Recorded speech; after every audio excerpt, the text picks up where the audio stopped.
क्या है कहानी करवा चौथ की? तो चलिए फ्रेंड्स जानते हैं। देवी करवा अपने पति के साथ तुंगभद्रा नदी के पास रहती थी। एक दिन करवा के पति नदी में स्नान करने के लिए गए तो मगरमच्छ ने उनका पैर पकड़ लिया और नदी में खींचने लगा। मृत्यु को करीब देखकर करवा के पति करवा को पुकारने लगे और करवा दौड़कर नदी के पास पहुंची और पति को मृत्यु के मुंह में ले जाते मगरमच्छ को देखा। करवा ने तुरंत एक कच्चा धागा लेकर मगरमच्छ को पेड़ से बांध दिया। करवा के सतीत्व के कारण मगरमच्छ कच्चे धागे से ऐसा बंधा कि वो टस से मस नहीं हो रहा था। करवा के पति और मगरमच्छ दोनों के प्राण संकट में थे। करवा ने यमराज को पुकारा और अपने पति को जीवन दान देने के लिए और मगरमच्छ को मृत्यु दंड देने के लिए कहा।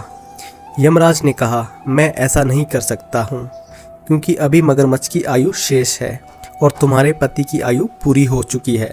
तभी क्रोधित होकर करवा ने यमराज से कहा कि अगर आपने ऐसा नहीं किया तो मैं आपको श्राप दे दूंगी। तभी सती के शाप से भयभीत होकर यमराज ने तुरंत मगरमच्छ को यमलोक में भेज दिया और करवा के पति को जीवन दान दिया। इसलिए करवा चौथ के व्रत में सुहागन स्त्रियां करवा माता से प्रार्थना करती हैं कि हे करवा माता, जैसे आपने अपने पति को मृत्यु के मुंह से वापस निकाला वैसे ही मेरे सुहाग की भी रक्षा करना। करवा माता की तरह सावित्री ने भी कच्चे धागे से अपने पति को वट वृक्ष के नीचे लपेट के रखा था।